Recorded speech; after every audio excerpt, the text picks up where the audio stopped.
ಫಸ್ಟ್ನೇದು ಈಗ ಮಾಡಿರ್ತಕ್ಕಂಥ press meet ಏನು ಅಂದರೆ ಈಗ ಆಗಿರ್ತಕ್ಕಂಥ ಬಸ್ ಸ್ಟ್ಯಾಂಡ್ ಏನು ಮಾಡಿ MLA ಸಾಹೇಬ್ ನಮ್ಗೆ ಏನು ಬಸ್ ಸ್ಟ್ಯಾಂಡ್ ನಿರ್ಮಾಣ ಮಾಡೋಕ್ಕೋಸ್ಕರ ಕೆಡವಿ ಜನಗಳಿಗೆ ಅನನುಕೂಲವಾಗಿ ಇದು ಕಲ್ಪಿಸ್ಕೊಟ್ಟಿದ್ದಾರೆ. ಅದು ಯಾಕೆ ಅನಾನುಕೂಲ ಅಂತ ಹೇಳ್ತೀವಿ ಅಂದರೆ, ಈಗ ಯಾವುದೇ ಒಂದು ರಾಜ್ಯ ಸರ್ಕಾರದಿಂದ ಒಂದು ಬಸ್ ಸ್ಟ್ಯಾಂಡ್ ಕೆಡಬೇಕಾದ್ರೆ ಇಷ್ಟು ಕೋಟಿ ಬಡ್ಜೆಟ್ ಅಂತ ಆಗಿರುತ್ತೆ. ಮೊನ್ನೆ ಅವ್ರದೇ ಆದ ಲೀಡರ್ ಒಬ್ರು ಹೇಳಿದ್ದಾರೆ ಇಷ್ಟು ಕೋಟಿ ತಂದಿದ್ದಾರೆ ನಮ್ಮ MLA ಅವರು ಅಂತ. ಅಷ್ಟು ಕೋಟಿ ತಂದ ಮೇಲೆ ಪರಿಹಾರವಾಗಿ ಏನಾದ್ರು ಇರಬೇಕಲ್ಲ ಸರ್. ಈಗ 3 ಲಕ್ಷ ಜನ ಅರಸೀಕೆರೆ ತಾಲೂಕಲ್ಲಿ ಇದ್ದಾರೆ ಅಂದ್ರೆ ಆ 3 ಲಕ್ಷ ಜನ ಅರಸೀಕೆರೆ ಸಾಮಾನ್ಯ ಡೈಲಿ ಒಂದು 10,000 ಜನ ಓಡಾಡ್ತಾರೆ. ಪರ್ಯಾಯ ವ್ಯವಸ್ಥೆಯಿಂದ ಬಸ್ ಸ್ಟ್ಯಾಂಡ್ ಏನಾದ್ರು ಕೇಳಿರ್ಬೇಕಲ್ಲ ನಿಮ್ಮ ಸಿದ್ದರಾಮಯ್ಯ ಸಾಹೇಬ್ರು. ಇಲ್ಲ ಉಸ್ತುವಾರಿ ನಾವು ನಿಮ್ಗೆ ಏನಾದ್ರು ಇನ್ಸ್ಟ್ರಕ್ಷನ್ ಕೊಟ್ಟಿರ್ಬೇಕಲ್ಲ, ಅದನ್ನ ಹೇಳ್ಬೇಕಲ್ವ ನೀವು. ಮನೆ ಕಟ್ಟಲಿಕ್ಕೆ ಟೈಮ್ ತಾಗುತ್ತೆ, ಮನೆ ಕಟ್ಟಬೇಕಾದ್ರೆ ಧೂಳು ಬರುತ್ತೆ ಅಂದ್ರೆ ಸರ್ ನಿಮ್ಮ ಮನೆ ಕಟ್ಟಬೇಕಾದ್ರೆ 4-5 ಜನ ಇರೋಂತ ಮನೆಗೇನೆ ಇಂಜಿನಿಯರ್ನ 10 ಯೋಚನೆ ಮಾಡಿ ಆಯ್ಕೆ ಮಾಡ್ತೀರಾ. MSN ಹಂಗಿರ್ಬೇಕು ಅಂತ ಹೇಳ್ತೀರಾ, ಅಗ್ರಿಮೆಂಟ್ ಹಾಕಿಸ್ತೀರಾ ಅಲ್ವಾ ಸರ್. ಈ 10,000 ಜನ 15,000 ಜನ ಓಡಾಡಂತ ಡೈಲಿ ಓಡಾಡಂತ ಬಸ್ ಸ್ಟ್ಯಾಂಡಿಗೆ ನೀವು ಇಷ್ಟು ಯೋಚನೆ ಮಾಡಲಿಲ್ಲ ಅಂದ್ರೆ ನೀವು 4ನೇ ಬಾರಿ ಶಾಸಕರಾಗಿದ್ದೀರಾ. 80-90 ಸಲ ಓಟ್ ಬಿದ್ದಿದೆ. ಅಷ್ಟು ಜನಾಭಿಮಾನ, ತಂದೆ ತಾಯಿಂದ ಆಶೀರ್ವಾದಗಳು, ತಾಯಿಂದ ಆಶೀರ್ವಾದ ಎಲ್ಲ ನಿಮ್ಮ ಮೇಲೆ ಇದೆ. ಅವರಿಗೆಲ್ಲ ಏನ್ ನೀವು ಅನುಕೂಲ ಮಾಡ್ಕೊಟ್ಟಂಗಾಗುತ್ತೆ. ಅಷ್ಟು ಯೋಚನೆ ಇಲ್ಲ ನಿಮ್ಗೆ ಅಂದ್ರೆ ಸರ್. ನೋಡಿ ಸರ್, ನೀವು 4ನೇ ಬಾರಿ ಶಾಸಕರಾಗಿದ್ದೀರಾ, ನಮ್ಮ 3ನೇ ಬಾರಿ JDS ಅಲ್ಲಿ ಗೆದ್ದಿದ್ದೀರಾ, 4ನೇ ಬಾರಿ ಕಾಂಗ್ರೆಸ್ಸಿಂದ ಗೆದ್ದಿದ್ದೀರಾ. ನೀವು 3ನೇ ಬಾರಿ JDS ಅಲ್ಲಿ 4ನೇ ಬಾರಿ ಕಾಂಗ್ರೆಸ್ಗೆ ಹೋಗೋ ಕಾರಣ ಎಲ್ಲಿ ನನ್ನ ಸೋಲಿಸ್ತಾರೋ ಜನ, ಅರಸೀಕೆರೆ ಜನ ಎಲ್ಲಿ ನನ್ನ ಕೈ ಬಿಡ್ತಾರೋ, ಇದರಲ್ಲಿ JDS ಎಲ್ಲಿ ಕೈ ಬಿಡ್ತಾರೋ, ಕುರ್ಬಾ ಸಮಾಜ ನನ್ನ ಕೈ ಬಿಡುತ್ತೋ, ಮುಸ್ಲಿಂ ಸಮಾಜ ನನಗೆ ಕೈ ಬಿಡುತ್ತೋ, ಆ ಭಯದಿಂದ ನೀವು ಅಭಿವೃದ್ಧಿ ಶೂನ್ಯ. ಅರಸೀಕೆರೆಯಲ್ಲಿ ನಿಮ್ಮ ಅಭಿವೃದ್ಧಿಯನ್ನು ಏನು ಅನ್ಕೊಂಡ್ಬಿಟ್ಟಿದ್ದೀರಾ ಅಂದ್ರೆ ಜನಗಳು ನಾನು ಕೇಳ್ತಾರೆ, ಅರಸೀಕೆರೆ ಜನಗಳು ಹೇಳೋದು ಒಂದು ಅಭಿವೃದ್ಧಿ ಅಂತ ಇವರಿಗೆ ಕಾಂಕ್ರೀಟ್. ಇವರಲ್ಲಿ ಇರ್ತಕ್ಕಂಥ ಯಾರೇ ಲೀಡರ್ಗಳು, ಈ ಜಲ್ಲಿ ಕ್ರಷರ್ಗಳಾಗಿರ್ಬೋದು, MSNಗಳಾಗಿರ್ಬೋದು, ಈ ಅರಸೀಕೆರೆ ಬಸ್ ನಿಲ್ದಾಣ ವಿಚಾರವಾಗಿ ಒಂದು ಆಲ್ಟರ್ನೇಟ್ ಏನ್ ಮಾಡಿದ್ದಾರೆ ಆ ಒಂದು ವಿಚಾರವಾಗಿ ನಮ್ಮ ನಾಯಕರಾದ NR ಸಂತೋಷ್ ಅಣ್ಣನವರು ಅವರ ಸಹಯೋಗದಿಂದ ನಾವೆಲ್ಲ ಒಟ್ಟಾಗಿ ಹೋಗಿ ಅಲ್ಲಿಯ ಮೂಲಭೂತ ಸೌಕರ್ಯ ಪರ್ಯಾಯ ವ್ಯವಸ್ಥೆ ಯಾವ ತರ ಮಾಡಿದೀರ ಅಂತ ಹೇಳಿ, ಅಲ್ಲಿ ಕೆಲವೊಂದು ವ್ಯವಸ್ಥೆ ಇರಲಿಲ್ಲ. ಏನ್ ವ್ಯವಸ್ಥೆ ಅಂದ್ರೆ ಒಂದು ನೀರಿನ ವ್ಯವಸ್ಥೆ ಆಗ್ಬೋದು, ಒಂದು ಶೌಚಾಲಯ ವ್ಯವಸ್ಥೆ ಇರ್ಬೋದು, ಒಂದು ತಾತ್ಕಾಲಿಕವಾಗಿ ಡಾಂಬರೀಕರಣ. ಯಾಕಂದ್ರೆ ಡಸ್ಟ್ ಆದಾಗ ಎಷ್ಟೋ ಜನಕ್ಕೆ ಅಲರ್ಜಿ, ಸ್ವಲ್ಪ ಆರೋಗ್ಯದಲ್ಲಿ ವೈಪರೀತ್ಯ ಇರುತ್ತೆ, ಶಾಲಾ ಮಕ್ಕಳು ಇರ್ತಾರೆ, ವಯೋವೃದ್ಧರು ಇರ್ತಾರೆ. ಈ ಒಂದು ವಿಚಾರ ಇಟ್ಕೊಂಡು ನಮ್ಮ ನಾಯಕರು NR ಸಂತೋಷ್ ಅಣ್ಣನವರು ವಿರೋಧ ವ್ಯಕ್ತಪಡಿಸಿದ್ದಾರೆ. ಯಾಕಂದ್ರೆ ಈ ಕ್ಷೇತ್ರದಲ್ಲಿ 80,000 ಮತ ಪಡೆದಿದ್ದಾರೆ. ನಾವು ವಿರೋಧ ಪಕ್ಷ ಸ್ಥಾನದಲ್ಲಿ ಇದೀವಿ, ವಿರೋಧ ವ್ಯಕ್ತಪಡಿಸಲೇಬೇಕು. ಸಾರ್ವಜನಿಕ ಪರವಾಗಿ ನಾವು ಕೆಲಸ ಮಾಡಲೇಬೇಕಾಗತ್ತೆ. ಆದ್ರೆ ಈ ಕೆಲಸ ಆದ್ಮೇಲೆ ನಮ್ಮ ಗ್ಯಾರಂಟಿ ಯೋಜನೆ ಅನುಷ್ಠಾನ ಸಮಿತಿ ಅಧ್ಯಕ್ಷರಾದ ಗೇಜಹಳ್ಳಿ ಧರ್ಮಶೇಖರಣ್ಣ ಅವರು, ನೀವು ಹೆಂಗೆ ಅಧಿಕಾರಕ್ಕೆ ಹೋಗ್ತೀರಾ, ನೀವು ಯಾಕೆ ಇದು ಮಾಡ್ತೀರಾ ಅಂತ ಸಹಜವಾಗಿ ನಾವು ವಿರೋಧ ಪಕ್ಷದಲ್ಲಿದ್ದ ಮೇಲೆ ಕೆಲಸಗಳು ಸಾರ್ವಜನಿಕ ಪರವಾಗಿದ್ದಾಗ ನಾವು ವಿರೋಧ ಮಾಡಲೇಬೇಕಾಗುತ್ತೆ, ವಿರೋಧ ಕೂಗಲೇಬೇಕಾಗುತ್ತೆ.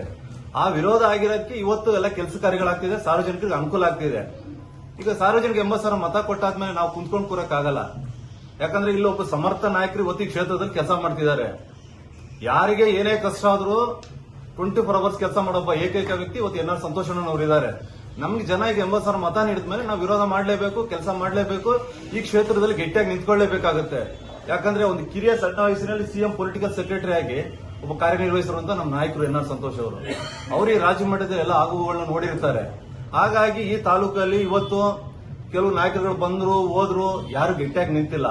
ಆದ್ರೆ ಇವತ್ತು ಸಮರ್ಥವಾಗಿ ಇವತ್ತು ನಾಯಕತ್ವ ಉಳಿಸ್ಕೊಂಡು ಕೆಲಸ ಮಾಡ್ತಿದ್ದಾರೆ. ಒಳ್ಳೆ ಕೆಲಸ ಇದ್ರೆ ನಾವು ಶಾಸಕರು ಸಹಕಾರ ಕೊಡ್ತೀವಿ, ಕೆಟ್ಟದಾಗ ವಿರೋಧ ಮಾಡೇ ಮಾಡ್ತೀವಿ, ಗಟ್ಟಿಯಾಗಿ ನಿಂತ್ಕೊಳ್ತೀವಿ. ಆ ಕೆಲಸ ಆಗೋ ತನಕ ನಾವು ಅಲ್ಲಾಡಲ್ಲ. ಈ ಒಂದು ದೃಷ್ಟಿ ಇಟ್ಕೊಂಡು ನಾವು ಕೆಲಸ ಮಾಡ್ತಾ ಇದೀವಿ. ಆದ್ರೆ ನಮ್ಮ ಧರ್ಮಶೇಖರನವರು ಯಾಕೆ ಕೂಗಾಡ್ತೀರಾ, ಯಾಕೆ ಧಿಕ್ಕಾರ ಮಾಡ್ತೀರಾ, ಧಿಕ್ಕಾರ ಮಾಡಲೇಬೇಕಾಗುತ್ತೆ. ಅವತ್ತು ನಮ್ಮ ಶಾಸಕರಾದವರು ನಮ್ಮ ಸಂಘಟನೆಗೆ RSSಗೆ ಥೂ ಅಂತ ಹೇಳಿದ್ರು. ಇದು ನಮಗೂ ಎಷ್ಟು ನೋವಿದೆ. ನಾವು ಕೆಲವೊಂದು ವಿರೋಧ ವ್ಯಕ್ತಪಡಿಸಿದೀವಿ. ಇಲ್ಲ ಹೇಳಿದ ನಮ್ಮೊಂದು ವೈಯಕ್ತಿಕ ಸಲಹೆ ಅಷ್ಟೇ. ಈಗಾಗಿರೋ ತಾತ್ಕಾಲಿಕ ಬಸ್ ಸ್ಟ್ಯಾಂಡ್ ಬದಲು APMCಯಲ್ಲೇ ಮಾಡಿದ್ರೆ ಸ್ವಲ್ಪ ಅನುಕೂಲ ಆಗುತ್ತೆ ಅನ್ನೋದು ಒಂದು ಸಲಹೆ ಇದೆ. ಅದನ್ನ ಯಾವ ತರ ಮಾಡೋದು, ಬಸ್ ಸ್ಟ್ಯಾಂಡ್ ಒಂದ್ ಸೈಡ್ ಇದೆ, ಬೇಕಾದ್ರೆ ಶೆಟ್ಟಿಗೆ ಎಲ್ಲ ರೆಡಿ ಇದೆ, ಇವರಿಗೆ ಸುಮ್ಮನೆ ಮಾಡ್ಬಿಟ್ರೆ ಎಲ್ಲ ಮುಗೋಗುತ್ತೆ. ಹಂಗಾಗಿ ಏನಾಗಿದ್ರೆ ಅದಕ್ಕೆ ಸ್ವಲ್ಪ ಚೇಂಜಸ್ ಮಾಡ್ಕೋಬಹುದು. ಅವರೆಲ್ಲ ಮಾತಾಡ್ತಾರೆ ಸೈಡ ಕೊಡುವಂತ ಅಂದ್ರೆ ಅಲ್ಲಿ ಮೂಲಭೂತ ಸೌಕರ್ಯ ಕಲ್ಪಿಸಕ್ಕಾಗುತ್ತೆ. ಹೆಣ್ಮಕ್ಳು ಶೌಚಾಲಯ ವ್ಯವಸ್ಥೆ ಇದೆ, ಅಲ್ಲಿ ಅನುಕೂಲ ಆಗುತ್ತೆ. ಆಮೇಲೆ ಅಲ್ಲಿಂದ ಇಲ್ಲಿ ಜೂನಿಯರ್ ಕಾಲೇಜ್ ಬಸ್ ಸ್ವಲ್ಪ ಫ್ರೀನೇ ಇರಬೇಕು ಸರ್ ಸ್ವಲ್ಪ. ಯಾಕಂದ್ರೆ ಈಗ ಆಟೋಗಳ ವ್ಯವಸ್ಥೆ ಸುಮ್ಮನೆ 100-200 ಹಿಂಗ್ ಆಗುತ್ತೆ ಪರಿಸ್ಥಿತಿ, ಸಾರ್ವಜನಿಕ ಬಹಳ ತೊಂದರೆ ಆಗುತ್ತೆ.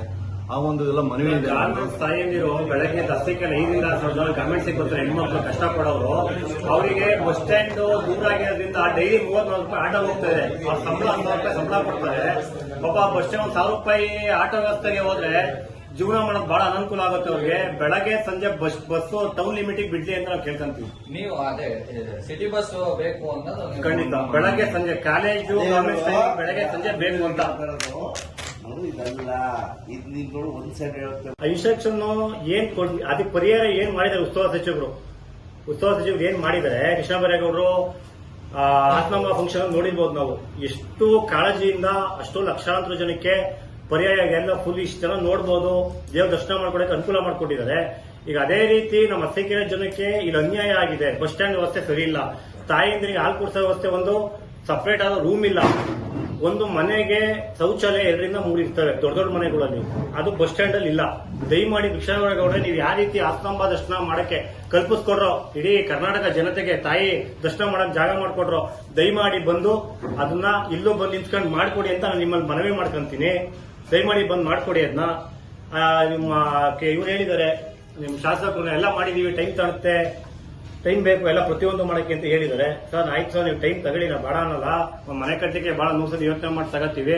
1000 ಕೋಟಿ ತಂದಿರೋಂತ ನೀವು ಅನುದಾನ ತಂದಿರತಕ್ಕಂಥ ಶಾಸಕರಾಗಿದ್ದೀರಾ. ದಯಮಾಡಿ ಬಂದು ನಿಂತು ನೀವೇ ಕಣ್ಣಲ್ಲಿ ನೋಡ್ ಮಾಡಿ, ಅದು ನಾವು ಕೇಳ್ಕೊಂತೀವಿ. ಪ್ರತಿಯೊಬ್ಬರು ಮನೆ ಕಟ್ಟಬೇಕಲ್ಲ ಅಷ್ಟು ಯೋಚನೆ ಮಾಡ್ತೀವಿ, ನೀವು ನಿಂತ್ಕೊಂಡು ನೋಡ್ ಮಾಡಿ ಅಂತ ಕೇಳ್ಕೊಂತೀನಿ. ಏನ್ ಸಮಸ್ಯೆ ಇದೆ ಅಲ್ಲಿ? ಸರ್ ಬಸ್ ಸ್ಟ್ಯಾಂಡ್ ವ್ಯವಸ್ಥೆಯಲ್ಲಿ ಈಗ ನೋಡಿ, ಮಳೆಗಾಲ ಸ್ಟಾರ್ಟ್ ಆಗುತ್ತೆ, ಮೇ ಇಂದ ಮುಂದಿನ ತಿಂಗಳು ಮಳೆಗಾಲ ಸ್ಟಾರ್ಟ್ ಆಗುತ್ತೆ.